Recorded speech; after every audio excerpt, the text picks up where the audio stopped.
मी अंजली आणि माझी मोठी बहीण पूनम आम्ही दोघंही सोबत एकाच घरात राहत होतो. मी 13 वर्षाची असताना आमच्या आईवडिलांचा देहांत झाला होता. पूनमने स्वतःचा विचार न करता मला सर्व सुखसोयी व सुविधा दिल्या. मी खूप शिकावं आणि चांगला अभ्यास करून एका मोठ्या पदावर नोकरी करावी अशी तिची मनापासून इच्छा होती. तिने कधीच स्वतःचा विचार केला नाही. ती माझ्यासाठी माझी आईवडीलच होती. पूनम एका आश्रमशाळेत तिथल्या मुलांसाठी स्वयंपाक बनवण्याचे काम करत होती. तिथल्या पगारातून ती माझ्या शिक्षणाचा व घराचा खर्च करत होती. मी आता बी.कॉमच्या पहिल्या वर्षाला शिकत होते आणि पूनमही 24 वर्षाची झाली होती. तिला सर्वच जण पाहून सांगायचे की तू आता लग्न कर, तुझे वय सुद्धा झाले आहे. पण तिला असा नवरा हवा होता की जो आमच्याच घरी राहून आम्हा दोघांचा सांभाळ करेल. पूनम दिसायला खूपच सुंदर होती. तिच्या शाळेच्या पिऊनला पूनम खूप आवडायची. एके दिवशी संध्याकाळी तो आमच्या घरी आला आणि त्याने सरळ ताईला लग्नासाठी मागणी घातली. त्याला ताईच्या सर्व अटी मान्य होत्या. मग काय, पुढच्या एका महिन्यातच ताईचं लग्न झालं आणि ताई व दाजी सोबतच शाळेत ये जा करू लागले. 2-4 दिवसातच मला माझ्या दाजींचा स्वभावही छान वाटू लागला. ते फार कमी बोलायचे, पण ताईलाही भरपूर जीव लावायचे. ते ताईचा व माझ्या घरच्याही गरजा पूर्ण व्यवस्थितरित्या करू लागले. आता ताईच्या लग्नाला 5 दिवस झाले होते. मी दिवसा व रात्री ताईच्या शेजारीच झोपायची. पण 2-3 दिवसांपासून रोज रात्री मला असं वाटत होते की कोणीतरी आमच्याजवळ येऊन झोपत असावे. मग एके दिवशी अचानक माझी झोप रात्रीला उघडली. घरात सर्वत्र अंधार होता आणि शेजारीच ताई कोणाशी तरी हळू आवाजात बोलत होती. मला सर्व अस्पष्ट दिसत होते. मग मी स्वतःशीच विचार केला की ताई ही झोपेत बोलत असावी. पण काही वेळानंतर ताई झोपेतही हलू लागली होती. घरात अंधार असल्यामुळे मला काहीच दिसत नव्हते. मग काही वेळाने ताई शांत झाली आणि आम्ही दोघंही झोपलो. सकाळी मी थोडं उशिराने उठली. असंही मला कॉलेजला जायला 20 मिनिटे होती. ताई आणि दाजी दोघंही शाळेत गेले होते. मी वेळ वाया न घालवता डायरेक्ट बाथरूममध्ये आली आणि आत आल्यावर तिथलं दृश्य पाहून माझे डोळेच मोठे झाले. कारण दररोज मला बाथरूममध्ये ताईचेच आतले कपडे दिसायचे. पण आता मला ताईच्या कपड्यांवर दाजींचे आतले कपडे पाहून फारच विचित्र वाटत होते. माझ्या आयुष्यात हा प्रथमच प्रसंग होता की मी माणसांचे आतले कपडे पाहिले होते. मग मी त्या गोष्टीकडे दुर्लक्ष करून लवकरात लवकर अंघोळ संपवून तयार होऊन कॉलेजसाठी निघाले.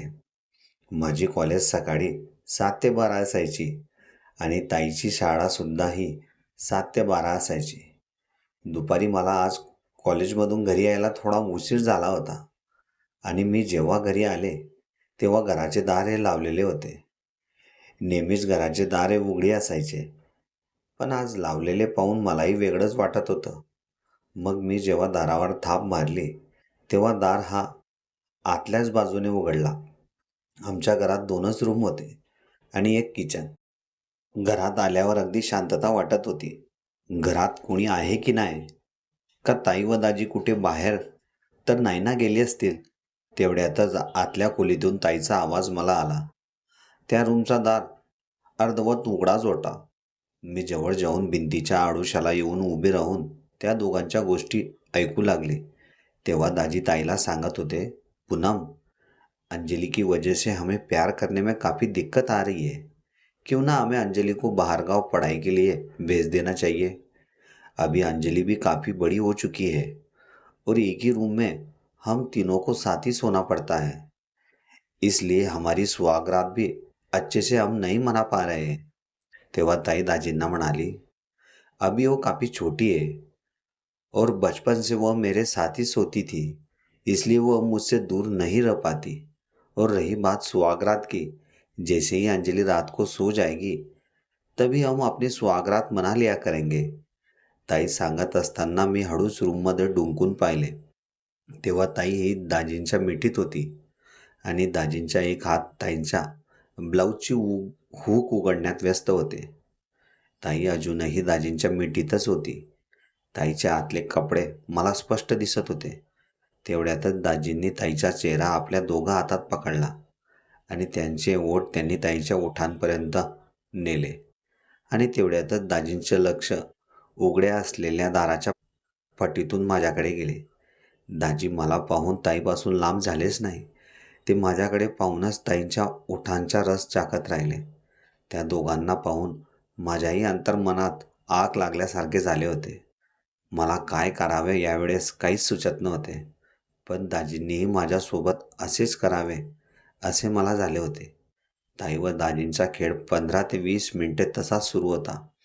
मग मी त्या ठिकाणाहून निघून किचनमध्ये पाणी पिण्यासाठी आले आणि पाणी पिऊन झाल्यानंतर मी मुद्दामून माझ्या हातातून तो पाण्याचा ग्लास खाली पाडला. त्या ग्लासच्या आवाजामुळे ताई व दाजी भानावर आले आणि ताई आपली साडी व्यवस्थित करत त्या रूममधून बाहेर सरळ किचनमध्ये येऊन माझ्यासमोर उभी राहिली. मला पाहून ताई म्हणाली, "अरे अंजली, कॉलेजवरून केव्हा आलीस?" त्यावर मी ताईला म्हणाली, "ताई, मी आत्ताच काही वेळापूर्वी घरी आले, पण घरात कोणीच नव्हते." "ताई, तू कुठे गेली होतीस?" तेव्हा ताईचे डोळे मी असं विचारल्यामुळे वर खाली होऊ लागले. तिला काय बोलावे काहीच सुचत नव्हते. तेव्हा ती मला म्हणाली, "अगं, ते तुझे दाजींचे कपडे रूममधील कपाटात ठेवत होते." ताई माझं लक्ष विचलित करण्यासाठी मला म्हणाली, "पण अंजली, आज घरी यायला तुला उशीर का झाला? नेहमी लवकर येत होतीस. आज 2 वाजले." तेवढ्यात माझं लक्ष ताईच्या मागे हळूहळू येणाऱ्या दाजींकडे गेले. ते माझ्याकडे पाहून गालातल्या गालात हसत होते आणि ते मला म्हणाले, "अरे अंजली, तुम्हारी पढ़ाई कैसे चल रही है? अच्छे से ध्यान रखना. अभी तुम्हें काफ़ी पढ़ना है और पढ़ लिख कर अच्छी नोकरी करनी है." दाजी माझ्याकडे एकटक नजरेनेच पाहत होते. तेवढ्यात ताई मला म्हणाली, "अंजली, तू तोंड हात धुवून लवकर ये. मी तुझ्यासाठी जेवणाचे ताट तयार करते." मग मी तयार होण्यासाठी बाथरूममध्ये आले. त्या ठिकाणी आल्यावरही माझ्या डोळ्यासमोर ताई व दाजींचे चित्र फिरत होते. लग्नानंतर असं खरंच करावे लागते का? दाजी ताईंवर जबरदस्ती तर नाही ना करत होते? असे असंख्य प्रश्न माझ्या मनात उद्भवत होते. दुपारचे जेवण झाल्यानंतर ताई व मी रूममध्ये आराम करण्यासाठी गेले आणि दाजी हे बाहेरच हॉलमध्ये बसून मोबाईल पाहत होते. काही वेळाने ताई आरामात झोपली होती, पण मला काही झोप लागत नव्हती. सतत ताई व दाजींचेच विचार आणि त्यांचे पाहिलेले चित्र डोळ्यासमोर येत होतं. विचारात संध्याकाळ झाली. मग रात्रीचे जेवण करून आम्ही तीनही जण झोपण्यासाठी त्याच रूममध्ये आलो. अजूनही माझ्या डोळ्यावरची झोप उडाली होती. काय करावे काहीच सुचत नव्हते. का डायरेक्ट ताईलाच विचारावे, "तुझं आणि दाजींचं भांडण वगैरे झाले तर नाही ना?" पण मनात भीती वाटत होती. आता मलाही झोप येऊ लागली होती, म्हणून मी पण आरामात काही विचार न करता झोपली. पण अचानक माझे डोळे रात्रीला 1 वाजेला जेव्हा उघडले, तेव्हा माझं लक्ष शेजारी झोपलेल्या ताईकडे गेले. ती त्या ठिकाणी नव्हती. मी काही वेळ त्याच ठिकाणी बसून विचार करू लागले की ताई कुठे गेली असावी आणि दाजीही त्यांच्या जागेवर नव्हते. घरातही अंधार होता. तरी मी डोळे चोळत आपल्या जागेवरून उठून रूममधून बाहेर आले आणि समोरचे दृश्य पाहून माझ्या पायाखालची जमीनच सरकली. कारण दाजी हे ताईच्या शेजारीच झोपले होते. पण रात्री झोपतेवेळी ताईने साडी घातली होती आणि ताई चक्क आता दाजींसोबत गाऊनवर होती. दाजी हळूहळू ताईच्या गाऊनची हुक उघडत होते. मग ताईने घातलेला आतला ब्रा मला स्पष्ट दिसत होता आणि ताई ही दाजींच्या शर्टची बटणं उघडत होती. त्या दोघांकडे पाहून मलाही तसं करण्याची इच्छा होत होती, पण मनातली इच्छा कोणाला सांगावी हेच कळत नव्हते. मग दाजींनी आणि ताईने हळूहळू आपल्या अंगावरील कपडे बाजूला ठेवले आणि 2 तासापर्यंत त्यांनी एकमेकांसोबत भरभरून प्रेम केले. त्यांचे ते दृश्य पाहून माझ्या अंगात जास्तच आग उमळून येऊ लागली. आता माझ्यानेही कंट्रोल होत नव्हते, म्हणून मी माझ्या जागेवर येऊन झोपून राहिले. डोळे लागतच नव्हते. सतत तेच विचार डोक्यात उद्भवत होते. लग्नानंतर पण असं करावं लागतं का? असं करताना ताईला काही झालं तर? पूर्ण रात्र मी तशीच त्याच गादीवर लोळून विचार करत राहिले आणि तिकडे ताई व दादी त्याच ठिकाणी झोपून राहिले. सकाळी मी उठायच्या आधीच ते दोघंही शाळेत निघाले होते आणि मी इकडे ताईचे व दाजींचे चित्र पाहून व्याकुळ होत होते. भरपूर टाइमपास करून मी अंघोळीसाठी गेले. परत दाजींचे आतले कपडे पाहून मला त्यांचेच आकर्षण वाटू लागले. पण यावेळी घरात दाजी नव्हते, म्हणून मन हलकं करण्यासाठी मी अंघोळीला बसण्याआधी त्यांच्या कपड्यांना हाताने स्पर्श करू लागले. आता तर मला असं वाटू लागले होते की दाजी अगदी माझ्या सोबतच आहेत. मग 10-15 मिनिटांनी मी पण माझी अंघोळ आटोपून बाहेर आले. घरात एकटीच असल्यामुळे खूपच कंटाळा वाटत होता. आज तर कॉलेजला जायची सुद्धा इच्छा होत नव्हती. मग जास्त डोक्यात रात्रीचे विचार येऊ नयेत म्हणून मी आता स्वयंपाकाच्या तयारीला लागले आणि जेवण करून निवांत झोपले. मग बरोबर 12 वाजेला ताई व दाजी शाळेतून घरी परतले आणि मला असं झोपलेलं पाहून ताई म्हणाली, "अंजली, आज कॉलेजमधून लवकर आलीस. बरं वाटत नाही का?" तेव्हा मी ताईला म्हणाले, "अगं ताई, मी आज कॉलेजला गेलीच नाही. सकाळपासून डोकं दुखत होतं. म्हणून मी घरी थांबून आज स्वयंपाकही तुमच्यासाठी करून ठेवला." मग ताई व दाजींनी दुपारचे जेवण केले आणि परत मी आणि ताई आतल्या रूममध्ये आराम करण्यासाठी गेले. माझ्या मनात सकाळपासून जी खदखद दाजींविषयी सुरू होती, ती मला आज संपवायची होती. म्हणून ताई गाढ झोपेत असताना मी बाहेर हॉलमध्ये दाजींजवळ येऊन बसले. यावेळेस दाजी आपल्या मोबाईलमध्ये काहीतरी वेगळेच व्हिडिओ पाहत होते. कारण त्यांच्या मोबाईलमधून कोणत्या तरी बाईचा वेगळाच पद्धतीचा आवाज येत होता. मग दाजींनी मला पाहिल्यावर ते म्हणाले, "क्या हुआ अंजली? नींद नहीं आ रही क्या?" त्यावर मी दाजींना म्हणाले, "जीजू, क्यों झूठ बोल रहे हो? कल दोपहर को आप जब दीदी के साथ भर भर के प्रेम कर रहे थे, तब तो आपने मुझे दरवाजे के पास देखा ही था ना? जब से मैंने आप दोनों को भर भर के प्यार करते हुए देखा है, तब से मेरी नींद ही खो चुकी है। मगर जीजू, शादी के पहले जब दीदी अकेली थी तब उसने कभी ऐसी हरकत नहीं की। जब से आप इस घर में आए हो, तब से दीदी मेरे साथ न सो के आपके पास ही आ जाती है।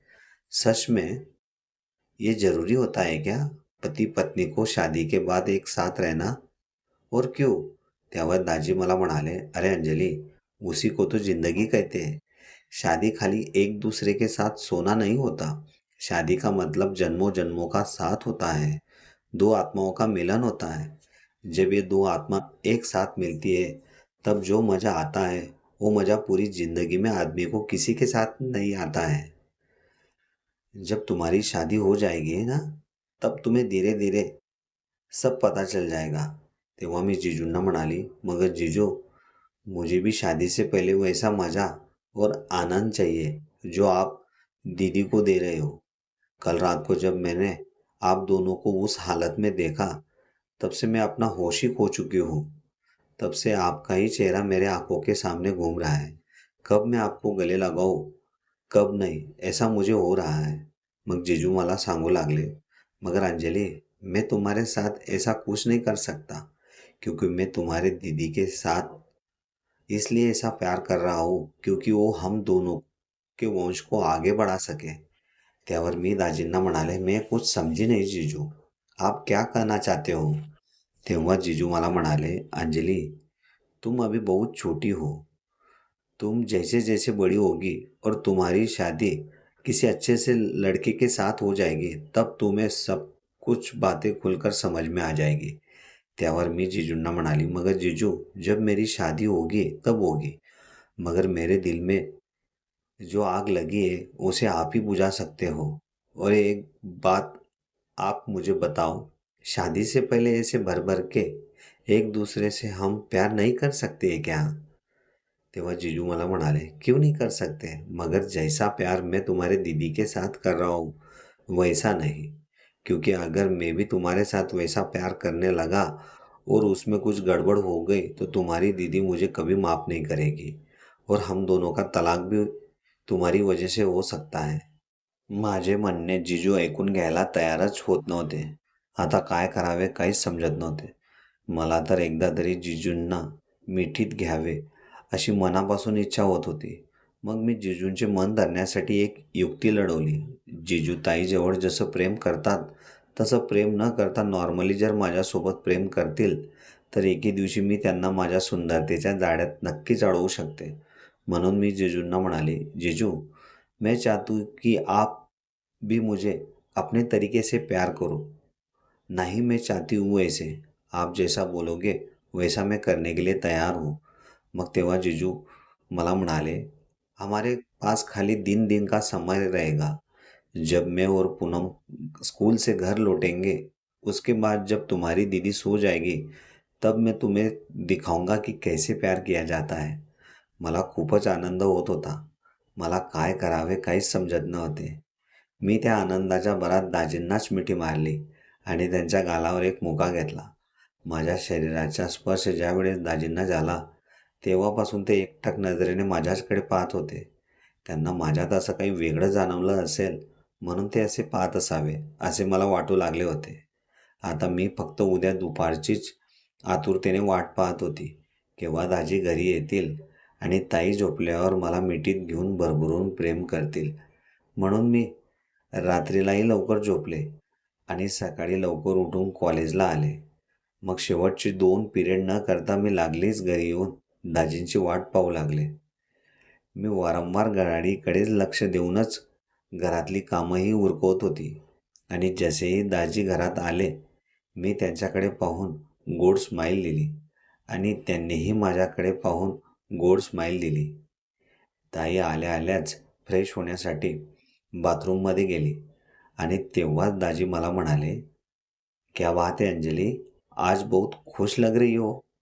त्यावर मी त्यांना म्हणाले, जीजाजी, जिस पल का इंतजार मैं इतने दिनों से कर रही थी वो पल आज दोपहर को आने वाला है, इसलिए मैं काफ़ी खुश हूँ. तेवढ्यातच ताई ही तयार होऊन आमच्याजवळ आली आणि आम्हाला म्हणाली, अरे साली और जीजा में क्या बातचीत हो रही है, जरा हमें भी बताओ.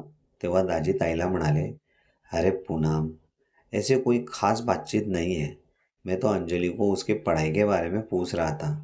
मग ताई दाजींना म्हणाली, चलो आप भी मुंह हात धो लो, मैं भी आपके लिए खाना लगाती हूँ. मग आम्ही तिघांनी मिळून दुपारचे जेवण केले आणि मी व ताई आम्ही दोघेही आतल्या रूममध्ये झोपण्यासाठी गेलो आणि दाजी बाहेरच्याच रूममध्ये खुर्चीवर बसून नेहमीप्रमाणे मोबाईलच पाहत असावेत. मी फक्त ताईंच्या झोपण्याची वाट पाहत होती. केव्हा ताई झोपेल आणि मी दाजींच्या मिठीत सामावून जाईल याचीच प्रतीक्षा मला केव्हापासून लागली होती. आता दुपारचे बरोबर 2 वाजले होते. सकाळी लवकर उठल्यामुळे ताई अगदी गाढ झोपेत होती. मी एकदा ताईला चेक करण्यासाठी तिला जवळून पाहू लागले. खरंच ती खूप निवांत झोपली होती. मग मी माझ्या जागेवरून उठून सरळ बाहेरच्या रूममध्ये आले. दाजी पण माझीच वाट पाहत होते. मला पाहिल्यावर त्यांनी दाराला बाहेरून कडी लावायला सांगितली. मग कडी लावून मी दाजींजवळ येऊन बसले. दाजी अजूनही मोबाईल पाहत होते आणि मी आतुरतेने दाजींकडे पाहत होते. मग मीच दाजींना म्हटले, अरे जीजाजी, आपके सामने इतनी सुंदर और खूबसूरत लड़की बैठी है और वो भी आपका इंतजार कर रही है और आप मोबाईल में ही बिझी हो. मी असं बोलल्यावर जिजूंनी लागलीच आपला मोबाईल साईडला ठेवला आणि ते माझ्या शेजारी येऊन बसले आणि मला म्हणाले, बोलो अंजली, क्या कहना चाहती हो. तेव्हा मी दाजींना म्हणाले, मुझे तो कुछ कहना नहीं है, मगर जो चीज़ मुझे आपसे चाहिए उसके लिए मैं उतावली हो रही हूँ. दाजींनी हळूच माझा एक हात त्यांच्या हातात घेतला. त्यांच्या हाताचा स्पर्श माझ्या हाताला होताच माझ्या अंतर्मनात वेगळीच आग निर्माण झाली. दाजी अगदी माझ्या डोळ्यात डोळे टाकून माझ्याचकडे पाहत होते. यावेळेस मी गाऊन घालूनच दाजींसमोर बसली होती. मग दाजींनी त्यांच्या दुसऱ्या हाताने माझ्या गाऊनची उघडायला सुरुवात केली आणि ते मला म्हणाले, "अंजली, मैं जब पहली बार इस घर में रहने के लिए आया था, तब मैंने तुम्हें देखकर ही मेरा दिल तुम्हारे लिए धड़कना शुरू हो गया था। फिर तुम चुपके चुपके मुझे और पूनम को भर भर के प्यार करते हुए देखती थी, तभी मैं तुमको अपनाना चाहता था, मगर पूनम की वजह से मैं चुप था। मुझे तो तुम पूनम से ज़्यादा खूबसूरत और सुंदर दिखती हो। जो तुम्हारे दिल में इतने दिनों से मुझसे मिलने की तमन्ना थी, उससे कई गुना ज़्यादा इच्छा मुझे तुम्हें पाने की थी." अजूनही माझा एक हात दाजींच्या हातातच होता. आता हळूहळू दाजींचे डोळे माझ्या त्या ठिकाणी पाहत होते. मग दाजींनी त्यांचे ओठ माझ्या ओठांपर्यंत घेऊन आणले. त्यांच्या नाकातून निघणारे गरम श्वास जसजसे माझ्या गालाला स्पर्श होऊ लागले, तसतसे माझे अंगही तापायला सुरुवात झाले. मला फक्त दाजींचीच आतुरता वाढू लागली होती. दाजींनी माझा ब्राही खाली सरकवला आणि त्यांनी माझ्या अशा ठिकाणी स्पर्श केला, त्याच वेळेस मी माझे ओठ दाजींच्या ओठांवर टिकवले. तब्बल अर्ध्या तासापर्यंत आम्ही एकमेकांच्या ओठांचा रस चाखला. मला खूपच मजा वाटत होती. खरंच लग्नानंतर जर असा आनंद भेटत असेल, तर मी उद्याच दाजींसोबत लग्न करायला तयार आहे, अशी माझी मनात इच्छा जागृत झाली. मग हळूहळू आम्ही दोघांनीही आमच्या अंगावरील कपडे बाजूला ठेवले आणि एकमेकांसोबत भरभरून प्रेम करू लागलो. माझ्या दाजींसोबत हा पहिलाच अनुभव असल्यामुळे मी त्यांना म्हटले, "जीजाजी, तुम बहुत ताकतवर आदमी हो. थोडा धीरे धीरे, मैं अभी नहीं हूँ." त्यानंतर संध्याकाळी जोपर्यंत ताई उठत नाही, तोपर्यंत आमचा कार्यक्रम असा सुरू राहिला. आता माझे व दाजींचे नित्यनियम झाले होते. दुपारी ते घरी आल्यावर ताई झोपल्यानंतर मी त्यांचा आनंद घ्यायचे आणि रात्रीला ताई त्यांच्यासोबत मजा मारायची. सतत 5-6 महिन्यापर्यंत दाजींचं आणि माझं दुपारचं प्रेम असंच सुरू होतं. मग एके दिवशी रविवारी ताईला सुट्टी असल्यामुळे ताई सकाळी उशिरा उठली आणि ज्यावेळेस दुपारी मी दाजींसोबत भरभरून प्रेम करत होते, तेव्हा तिने आम्हा दोघांना सोबत पाहिले. ती खूप रागावली होती. माझ्याशी व जिजूंशी तिने बोलणं सुद्धा सोडलं होतं. तरी आम्ही दोघं जेव्हाही वेळ मिळेल तेव्हा भरभरून प्रेम करायचो. मला दाजींना सोडायची अजिबात इच्छा होत नव्हती आणि ताईही जिजूंशिवाय राहू शकत नव्हती. मग एकदा ताईच मला म्हणाली, "अंजली, तू शिक्षणासाठी बाहेरगावी जा, म्हणजे तुला तुझ्या दाजींची आठवण येणार नाही." तेव्हा मी ताईला म्हणाले, "ताई, मी दाजींपासून लांब राहू शकणार नाही, कारण मी खूप प्रेम करते त्यांच्यावर आणि तेही माझ्यावर खूप प्रेम करतात. त्यापेक्षा आपण असं करू, मी सुद्धा दाजींशी लग्न करून त्यांची दुसरी बायको म्हणून याच घरात राहते. आपण दोघंही बहिणी सोबत राहिलो तर काही प्रॉब्लेम होणार नाही." पण तसं ताईला मान्य नव्हते. मग मी ताईला परत समजावून म्हणाले, "असेही जुन्या काळात राजा महाराजा सुद्धा 2-3 बायकांसोबत राहतच होते ना. मग आपण दोघं बहिणी एकाच नवऱ्यासोबत का राहू शकणार नाही? घरातली सर्व कामे मी पाहत राहील. तू फक्त तुझी शाळेतली कामं पाहत जा." काही दिवस ताईची खुदगुद सुरूच होती. मग एका महिन्यानंतर तिलाही समजली की अंजली खरंच माझ्या नवऱ्याशिवाय राहू शकत नाही आणि मी जर त्यांचं लग्न केलं नाही तर ते लपून छुपून भेटतच राहतील. म्हणून ताई स्वतःहून मला म्हणाली, "तू सुद्धा तुझ्या दाजींशी लग्न करू शकते." ताईंनी असे सांगितल्यावर माझा आनंद गगनात मावेनासा झाला. मग एका आठवड्याच्या आतच मी दाजींशी लग्न केले आणि मी व दाजी नवरा बायको म्हणून ताईसोबतच राहू लागलो. आता प्रश्न दोघांना आनंदीच ठेवण्याचा होता. ज्याप्रमाणे दाजी दुपारी मला आणि रात्रीला ताईला खुश ठेवायचे, तसाच प्रोग्राम आमचा सतत चालू राहिला. अशा प्रकारे ताईच्या ब्रा खाली करताना ज्यावेळेस मी पहिल्यांदा दाजींना पाहिले होते, आज ते आमच्या दोघांच्या ब्रा खाली करण्यात व्यस्त झाले आहेत.